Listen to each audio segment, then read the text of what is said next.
a todos, bienvenidos a Filosofía de Película, yo soy Oscar. Hace rato que tenía ganas de contar la historia del ajedrez, pero me parecía que el tema era demasiado off topic para el canal. Pero bueno, como parte de esta serie de videos off topic para despedir el 2022, vamos a contar la historia del ajedrez. En esta primera parte me voy a enfocar en el origen de las reglas del juego, en el origen del ajedrez y los cambios de reglas hasta llegar al ajedrez internacional y al ajedrez chino actuales. En la segunda parte me voy a enfocar ya en el ajedrez internacional moderno con sus reglas definitivas establecidas a fines del siglo XV, y voy a contar la historia de los cambios de estrategia de los grandes jugadores de las escuelas de los grandes torneos. Esa va a ser la segunda parte. Se han escrito y se han hecho muchas historias del ajedrez. Quiero mencionar dos peculiaridades que va a tener este video. La primera es que no presté mucha atención, o no presté ninguna atención, a los cambios de nombres de las piezas, los cambios en las figuras, en lo que representan las piezas.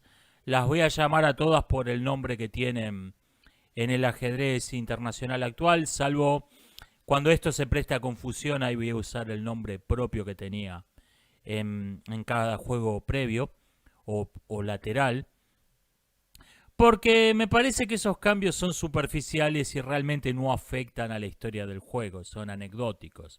Por ejemplo, la pieza que nosotros llamamos el alfil se llamaba en el chaturanga el elefante, se llaman los países anglosajones el obispo, the bishop, y en Francia se llama el bufón, el loco, por un chiste político de la época de la Revolución Francesa. En todas partes se mueve en diagonal, es un alfil. Me parece que esto no tiene ninguna importancia. Por cierto, ya que menciono el nombre francés del alfil, el nombre el jaque mate del loco no procede del nombre francés del alfil, como cree mucha gente. Procede de un cuento infantil europeo en donde juegan una partida de ajedrez el rey contra el bufón, y el bufón le da el mate del bufón, el mate del loco al rey. Ya que estaba, aclaré esto. Y la otra peculiaridad que va a tener este video es que no me voy a enfocar en las historias legendarias, pintorescas, sobre el origen del ajedrez en la guerra de Troya o inventado por un pastor, etc. Ni a las historias sobre los cambios de reglas, por ejemplo la que atribuye la amplitud de rango del movimiento de la dama a la reina Isabel de Castilla, porque estas historias son casi siempre falsas y no son algo relevante. Como yo veo el juego del ajedrez, este ha surgido por un proceso darwinista, donde continuamente se están proponiendo cambios de reglas, y las que vuelven el juego más divertido sobreviven y se reproducen, se terminan incorporando al reglamento estándar. O sea que todas estas anécdotas pintorescas realmente son literatura que ha acompañado a la historia del ajedrez. Tampoco me voy a ocupar demasiado acerca de dónde se jugó, quiénes lo jugaron, qué clases sociales, las eventuales prohibiciones del ajedrez que han ocurrido cada tanto. La última fue un par de décadas atrás en Afganistán bajo el régimen talibán. El ajedrez estuvo prohibido. Estuvo prohibido varias veces a lo largo de la historia por varios motivos. Realmente esto no me parece interesante. En todas partes del mundo, desde que hay registros históricos, hubo juegos de estrategia. Muchos de esos juegos de estrategia pueden considerarse formas del ajedrez, y siempre hubo multitud de aficionados al ajedrez. Así que estos aspectos los voy a dejar de lado y me voy a enfocar en el origen y las reglas y los cambios en las reglas del juego. Vamos con esto. Heródoto de Halicarnaso dice que los egipcios inventaron todos los juegos excepto el ajedrez. Durante mucho tiempo se discutió cuál era el origen del ajedrez, siendo las hipótesis más comunes la India, de donde ciertamente procede el antecesor directo del ajedrez internacional, o Egipto, diga lo que quiera Heródoto. Heródoto probablemente creyera en la leyenda que dice que el inventor del ajedrez fue el héroe Palámedes durante el asedio de Troya. Llamarle al mate del pastor o mate de Palámedes así procede de la idea de que su inventor debe haber sido el inventor del juego. La verdad es que el ajedrez surgió en todas partes y en ninguna. En todas partes, la gente jugó a juegos en donde se simula una batalla en un tablero cuadriculado, moviendo las piezas de a uno por vez. Los antropólogos han registrado más de 50 juegos de estos, jugados en tableros dibujados en el suelo con una ramita, con piezas que son piedras, carozos de fruta o pelotitas de bosta de cabra. Las reglas del juego varían, generalmente casi todas las piezas mueven igual y avanzan de a una casilla, peones básicamente. En la mitad de los casos hay una pieza especial, un capitán que a veces puede mover de modo un poco distinto que el resto y cuya captura suele implicar perder el juego, antepasado del rey. El tablero de 8x8 es algo que aparece muy temprano en la historia del juego de modo totalmente natural. La razón de esto es simplemente que es muy fácil de dibujar. Se hace un cuadrado y se lo divide al medio, horizontal y verticalmente. Se vuelve a dividir al medio esas cuadrículas y se las divide una vez más. Un tablero de 7x7, por ejemplo, es mucho más difícil de dibujar sin una regla numerada. La mayoría de los juegos de estrategia se jugaron originalmente en tableros de 8x8 por la misma razón. Las damas, el Go, el juego de los guijarros del que hablaré después, el ajedrez chino, aunque después cada uno evolucionó a un tablero con las medidas más apropiadas para las reglas de cada uno. El tablero de 8x8 parece ser el más apropiado para las reglas del ajedrez, y aunque hubo algunos proyectos de reforma, como el propuesto por Capablanca a principios del siglo XX, con un tablero de 10x8, el tablero de 8x8 ha quedado. En China, el tablero de 8x8 se asoció al libro de las transformaciones y se vinculó cada casilla con uno de los 64 hexagramas de este.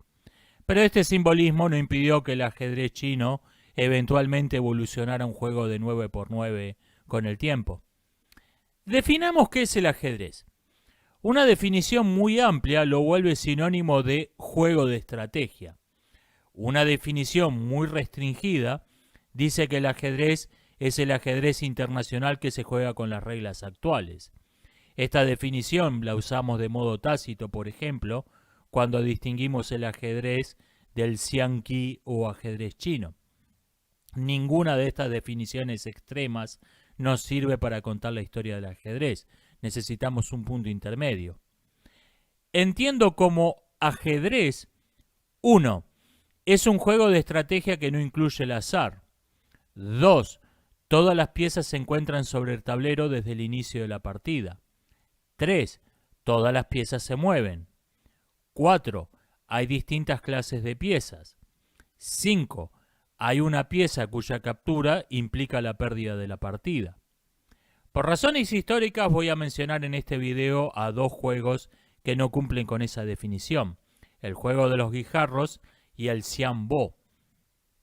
En el Egipto faraónico se jugaban dos juegos de estrategia en tableros cuadriculados, uno con piezas distintas, seguramente el ajedrez al que se refiere Heródoto, y otro con piezas iguales. Tenemos tableros y juegos de piezas, pero no se ha conservado ningún reglamento escrito. El juego de piezas iguales puede haber sido alguna clase de damas, o puede haber sido el juego de lo que los griegos llamaron guijarros. Algunas piezas eran planas y estaban dibujadas por los dos lados. Servían para jugar a un juego con una cara y al otro al dar las vueltas. Una peculiaridad del ajedrez egipcio es que, aunque seguramente debía existir algún tablero estándar, a los egipcios les gustaba inventar tableros de fantasía. Cambiaban la forma y ponían obstáculos que ningún bando podía atravesar. Esto recuerda un poco al río y a las ciudadelas del ajedrez chino, aunque este parecido seguramente es casual. En la Mesopotamia y otras partes del creciente fértil, el ajedrez nunca fue muy popular en la antigüedad. El juego rey era el juego de Ur, un juego de estrategia que incluye tiros de dados, antepasado del backgammon y básicamente parecido en su premisa básica, que fue asombrosamente popular por unos 4000 años. Quedó olvidado por más de 2000 años y ha vuelto a tener algunos entusiastas gracias al Internet. En Egipto aparece la pieza del caballero, cuya forma es claramente reconocible, aunque no sabemos cómo se movía. Del ajedrez egipcio parece haber pasado al chaturanga indio, de donde a su vez lo tomó el ajedrez chino. Li Wenzhen, en su libro La Escuela China del Ajedrez, afirma que el ajedrez se originó en la China y que salió al resto del mundo ya más o menos con sus reglas definitivas, pero la evidencia arqueológica no respalda esa afirmación, y especialmente es claro que el caballero es una pieza de que el ajedrez chino tomó del chaturanga. Los antiguos griegos conocieron sin dudas el ajedrez egipcio, mencionado por Heródoto, pero nunca fue un juego muy popular en Grecia. Su juego de estrategia favorito, con mucha diferencia, fue el juego de los guijarros. El juego de los guijarros se jugaba en un tablero de 8x8 a nivel aficionado y en uno de 12x8 a nivel de élite. Cada jugador contaba con 8 o 12 piezas, según la variante, colocadas en la primera y última línea. Las piezas movían horizontal o verticalmente cualquier número de casillas, aunque no podían saltar una casilla donde hubiera otra pieza, propia o rival. O sea, básicamente movían como la torre del ajedrez internacional o el carro del ajedrez chino. Para capturar una pieza rival, había que encerrarla entre dos piezas propias en filas o columnas rectilíneas. Las diagonales no contaban. Se podían capturar varias piezas con un solo movimiento y se podía meter una pieza propia entre dos piezas rivales sin que ello implicase su captura. No se podía usar el borde del tablero para capturar una pieza, es decir, en reemplazo de una pieza propia. No se ha conservado ninguna partida del juego de los guijarros. Sabemos que Eratóstenes y Arquímedes acostumbraban jugar por correspondencia y que la Biblioteca de Alejandría tenía una nutrida sección dedicada al juego, que buena parte de esa bibliografía consistía en teoría de aperturas. Se conservan algunos nombres de jugadores famosos, la mayoría de los cuales son para nosotros solamente eso, una lista de nombres, salvo por uno, Aristóteles de Estagira, quien parece haber sido un jugador de guijarros de nivel profesional. Una curiosidad sobre el juego de los guijarros es que conservamos numerosas representaciones de quienes parecen ser Ajax y Aquiles jugando una partida con la diosa Atenea como árbitro, pero Homero no menciona el hecho ni tenemos ningún otro testimonio escrito. Por las imágenes, parece ser que surgió algún conflicto entre los dos héroes y estos decidieron resolverlo pacíficamente jugando una partida de guijarros. El juego de los guijarros parece ser lo que en biología se conoce como evolución regresiva. Los primitivos juegos de guerras de peones, los que mencioné al principio del video, evolucionaron hasta el sofisticado ajedrez egipcio, a partir del cual se abstrajo un solo tipo de piezas y se jugó un nuevo juego con todas las piezas iguales. Esto a primera vista parece hablar mal de los griegos, sin embargo, digamos tres cosas para desmentir esta impresión superficial. 1. Simplicidad de las reglas no quiere decir un juego tonto o rústico. Baste mencionar las damas o el Go. 2. La idea central del ajedrez, es decir, todas las piezas sacrificándose para proteger a un rey, suena realmente como algo muy poco griego. Y 3. El juego presenta un aspecto muy similar al de una batalla de falanges de hoplitas, lo cual debía darle un atractivo especial. El Hnefatafl o ajedrez vikingo deriva claramente del juego de los guijarros, o más exactamente, es una variante de fantasía del juego de los guijarros que se volvió más popular y desplazó al juego original. Hasta donde yo tengo noticias, este es un caso único en su tipo en la historia del ajedrez. Las variantes de fantasía son modas pasajeras. Generalmente enfrentan fuerzas asimétricas y sirven para romper la rutina un rato. Pero pronto su superficialidad las vuelve aburridas, o bien alguien descubre una estrategia ganadora decisiva y la variante desaparece con la misma velocidad con que había aparecido. El Nfadalf, en cambio, presenta el típico combate de fuerzas asimétricas 24 contra 13 y objetivos distintos, propio de las variantes de fantasía, pero resultó ser asombrosamente parejo, divertido, y nadie encontró nunca una estrategia ganadora definitiva para ninguno de los dos bandos. Las piezas representan claramente a los berserkers, los guardias de élite de los reyes, y la disposición inicial de las piezas no representa una batalla campal con fuerzas equivalentes, sino una emboscada. El Nfadalf es el más popular de una familia de juegos parecidos, conocidos como Tafi. Las reglas que conocemos son las que se seguían en Laponia a principios del siglo XVIII, y aunque coinciden con los tableros y piezas encontrados en tumbas de 1000 años antes, es muy probable que haya habido cambios de reglas a lo largo del tiempo, cuya historia no ha llegado, se ha perdido. Probablemente el juego se jugó originalmente en un tablero de 9x9, como el que tienen otros juegos Tafi, pero después se expandió a 11x11. El rey, que mueve como cualquier otra pieza, está en el centro del tablero. Hay un solo bando que tiene un rey. Lo protegen 12 guerreros en una formación de diamante y los rodean 4 grupos de 6 enemigos cada uno en cada banda del tablero.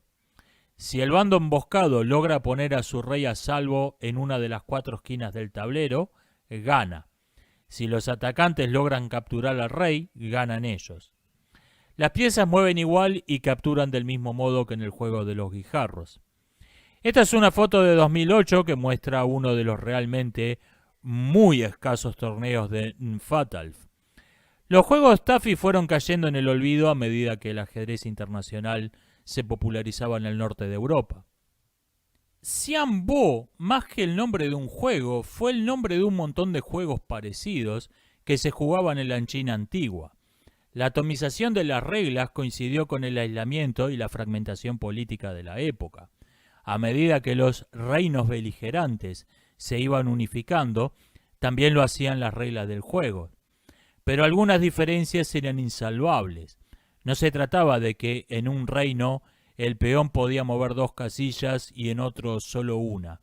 Había diferencias que iban a la esencia misma del juego. Mover las piezas o ponerlas de a una sobre el tablero. Incluir azar o mover solo a voluntad.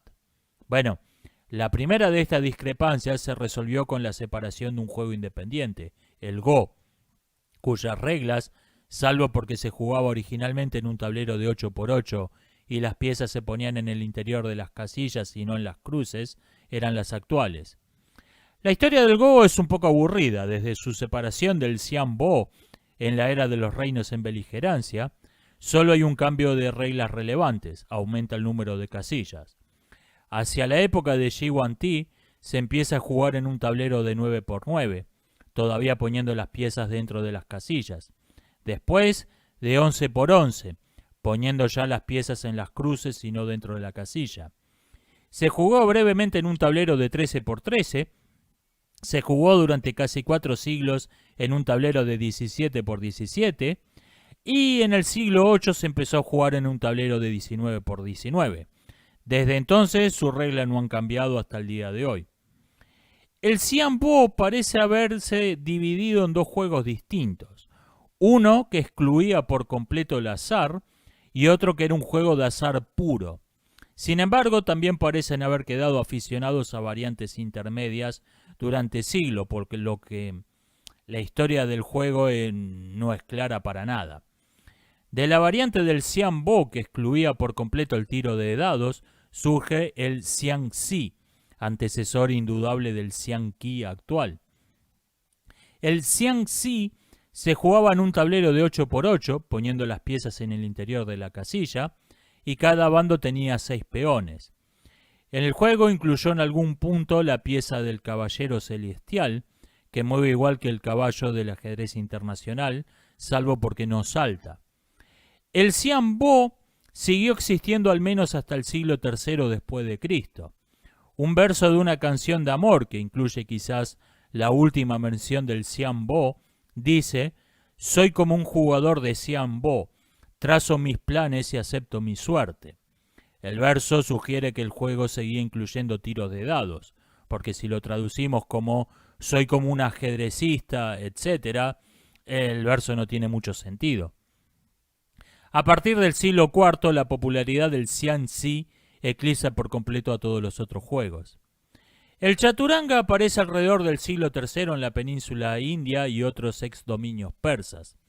Las reglas del chaturanga se han reconstruido basándose en el ajedrez indio, en el ajedrez mongol y eliminando las reglas del ajedrez internacional, que sabemos que son innovaciones posteriores.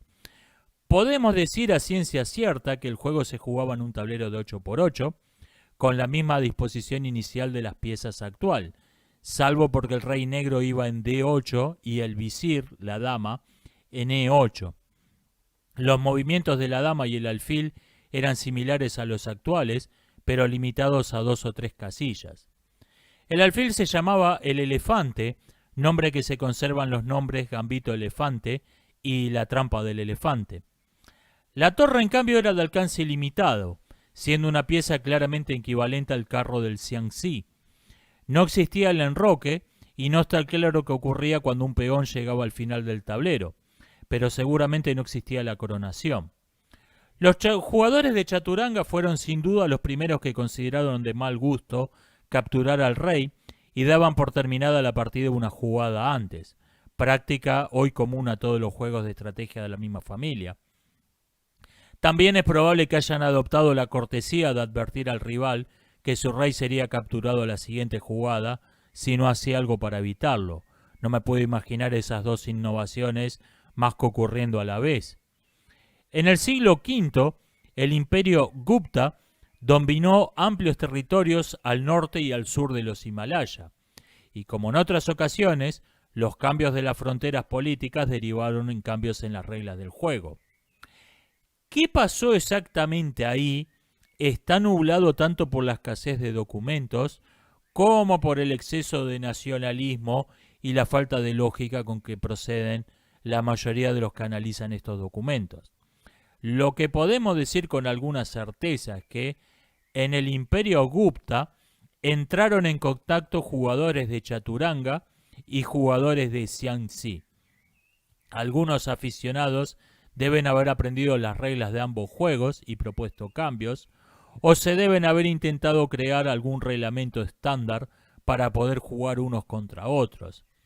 De haber sido la unificación política más duradera, probablemente ambos juegos hubiesen terminado funcionando por completo en uno solo, pero ese proceso quedó a mitad de camino. La separación política derivó en dos juegos claramente distintos, pero que manifiestan claramente haberse influenciado mutuamente en algún punto. Por esa época el ajedrez chino se empieza a jugar poniendo las piezas en las intersecciones y no dentro de las casillas. Este cambio de reglas, que no afecta al juego propiamente dicho, quizás haya debido para marcar la diferencia con el chaturanga, para dejar en claro a qué se estaba jugando. O también es probable que haya sido para volverlo más parecido al Go, que era más prestigioso intelectualmente. Por cierto, este mismo fenómeno se repitió en la Edad Media europea. El ajedrez no tenía ni por casualidad el prestigio intelectual que adquirió en la Edad Moderna. Más bien era visto con cierto desprecio por la gente culta. Desde entonces, el Xiangqi tuvo solo dos cambios de reglas importantes. Parece ser que hacia el siglo VIII, al mismo tiempo que se fijaron las reglas definitivas del Go, se redujeron los peones del ajedrez chino a 5.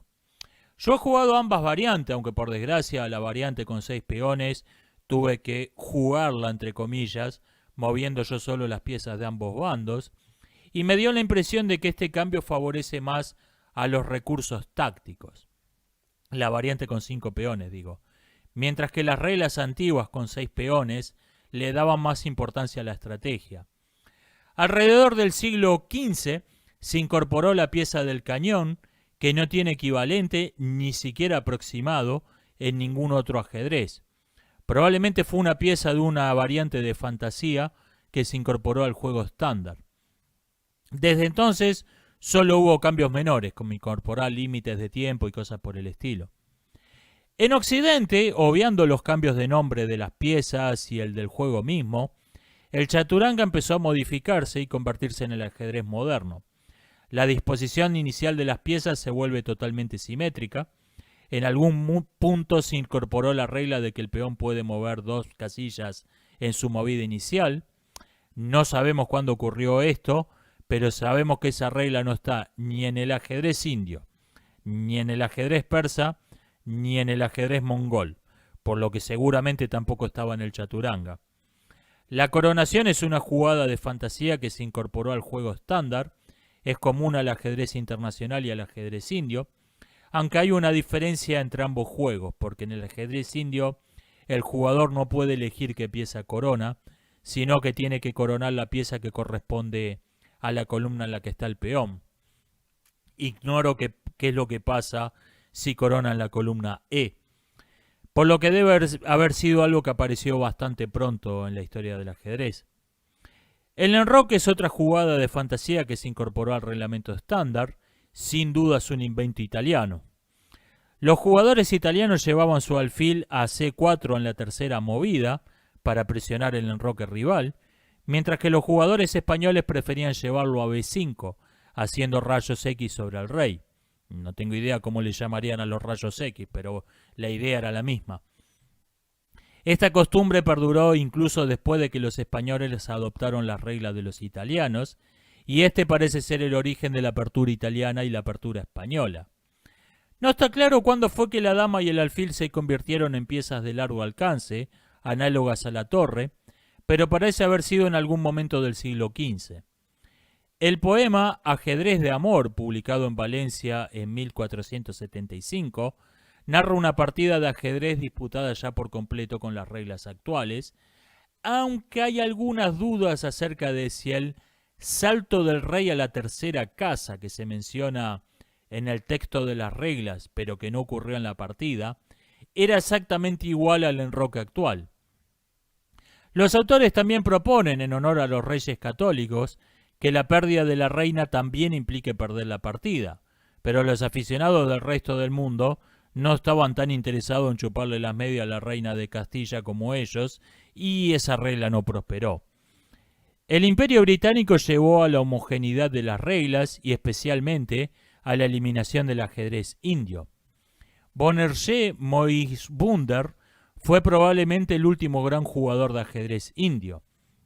Cuando se enteró en 1848 que había un inglés viviendo en Calcuta que había derrotado fácilmente a los mejores jugadores de la ciudad, John Cochran, Moisbunder se pasó a las reglas internacionales para poder jugar contra él. Cochran y Moisbunder terminaron siendo amigos y disputaron ciertos de partidas a lo largo de 12 años. Y aunque el marcador favorece claramente al inglés, es claro que el indio era un rival durísimo. Moisbunder se acostumbró a jugar con las reglas internacionales, pero su pasado de ajedrez indio dejó una especie de fantasma en su estilo. Algo parecido a lo que les había pasado a los maestros españoles como Ruy López un par de siglos antes, y como les ocurre hoy a los jugadores de ajedrez chino que se pasan al ajedrez internacional, los cuales no enrocan casi nunca. Moisbunder casi nunca avanzaba los peones 2 casillas en la jugada inicial.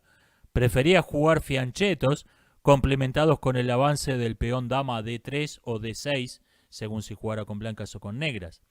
Las defensas indias se llaman así por él. Mencionemos brevemente para terminar 2 juegos que actualmente tienen unos cuantos miles de aficionados y varios jugadores profesionales. El shogi o ajedrez japonés, de origen incierto, una versión bastante pintoresca, aunque no necesariamente falsa, dice que sus reglas se inventaron a base de una descripción superficial del chaturanga, y el shatar o ajedrez mongol, de reglas muy parecidas a las del ajedrez internacional. El shatar es mucho menos jugado hoy que el shogi y parece destinado a desaparecer en breve, desplazado por completo por el ajedrez internacional.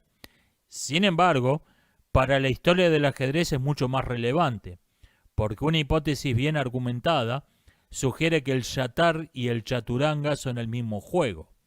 Si esto es así, entonces el yatar sería el equivalente a lo que los biólogos llaman un fósil viviente, un sobreviviente de tiempos remotos que se ha negado porfiadamente a evolucionar. Quiero terminar comentando 3 cosas que aprendí mientras investigaba la historia del ajedrez y que me gustaría compartirlas en este video.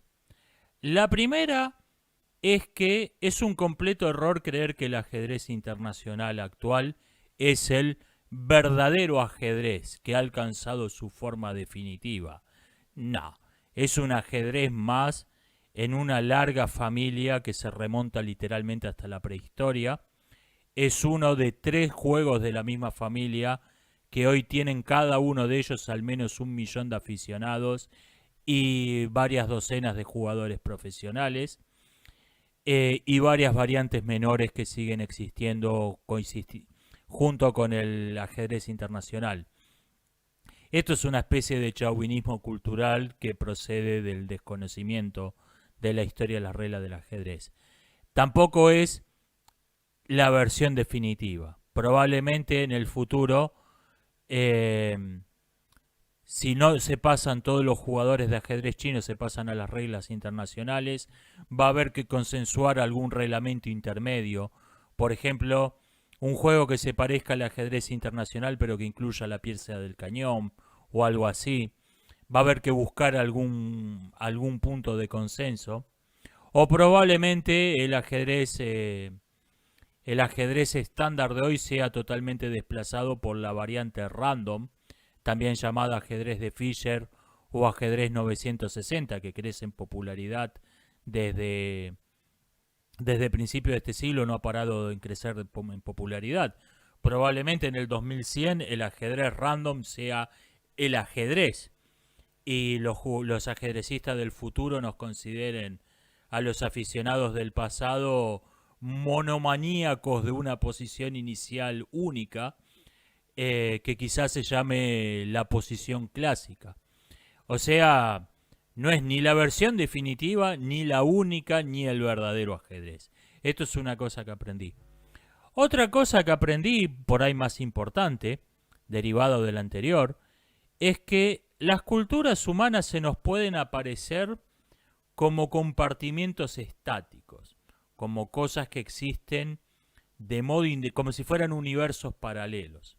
En esta cultura se acostumbra vestir de blanco, en esta otra se acostumbra a vestir de verde. Pero en realidad, cuando vemos la foto grande de todos los cambios a lo largo de la historia, nos encontramos con que en realidad hay una sola supercultura humana y nosotros somos una variedad cualquiera del montón. Esto se nota mucho al estudiar las reglas de un juego de estrategia. Esto se vuelve muy transparente, precisamente por la simplicidad de las reglas del juego, la simplicidad y la abstracción geométrica del ajedrez. Esto se vuelve muy evidente. No es tan evidente, por ejemplo, en la música, aunque seguramente si estudiamos la historia del piano o de algún instrumento musical parecido, seguramente nos encontraríamos con el mismo patrón. Rechazo el cosmopolitismo superficial que se basa en la ignorancia de estos vínculos entre todas las culturas y en la creencia dogmática de que todas las culturas tienen el mismo valor, lo cual es notoriamente falso. Pero en cambio uno se vuelve un cosmopolita profundo al comprender que en realidad dividir el comportamiento humano en culturas, en compartimentos separados, puede ser útil para alguien que las ha tomado como objeto de estudio, puede ser útil para un antropólogo, pero realmente no es, la realidad no es esa. En realidad hay una sola gran cultura humana. Y la tercera cosa que aprendí, que quería compartir, es que para entender realmente algo uno tiene que practicarlo. Yo traté, para hacer este video, traté de aprender a jugar a todos los juegos que he mencionado y hasta donde pude los practiqué. Algunos tuve que jugarlos contra mí mismo porque no hay aficionados prácticamente, o no hay. Otros pude jugarlos online. Y ese es el único verdadero modo de aprender algo. Porque si no, uno puede decir, en el ajedrez original, en el chaturanga, la reina movía el alfil o elefante movía en tres casillas y la reina también movía tres casillas. Y después pasaron en el siglo XV, pasaron a ser piezas de largo alcance como la torre. Y uno puede decir, ah, pero en realidad si uno no juega al chaturanga, no se da cuenta lo aburrido que era ese juego y por qué todos los aficionados estuvieron de acuerdo con ese cambio de reglas. Parece ser algo totalmente arbitrario. Lo mismo que el paso del ajedrez chino de 6 peones a 5. Uno no nota lo que ha cambiado. Al jugar con 5 peones, al estar las piezas dispuestas, no un peón con una pieza detrás, sino estar dispuestas en diagonal como en el juego de damas, se vuelve mucho más táctico porque las piezas pueden salir al ataque, a la disparada entre sus peones. Entonces se vuelve mucho, los ataques son violentísimos, se vuelve mucho más táctico el juego. Eso uno lo nota jugándolo. Lo mismo el parecido que tiene el juego de los guijarros con una batalla de falanges hoplitas. Eso es algo que uno lo nota jugando. No lo nota leyendo el reglamento. Para aprender realmente algo uno tiene que practicarlo. Si lo ha practicado, ahí empieza a saber de qué está hablando. Si no, está recitando lo que leyó en un libro de historia. La dama era una pieza que tenía un alcance de 3 casillas y después pasó a ser una pieza de alcance completo. Lo está recitando como un niño que está recitando de memoria la lección para el examen. No está entendiendo lo que está diciendo. Estos son 3 cosas que aprendí estudiando la historia del ajedrez. Quería compartirles este comentario. Nos estamos viendo hasta la próxima.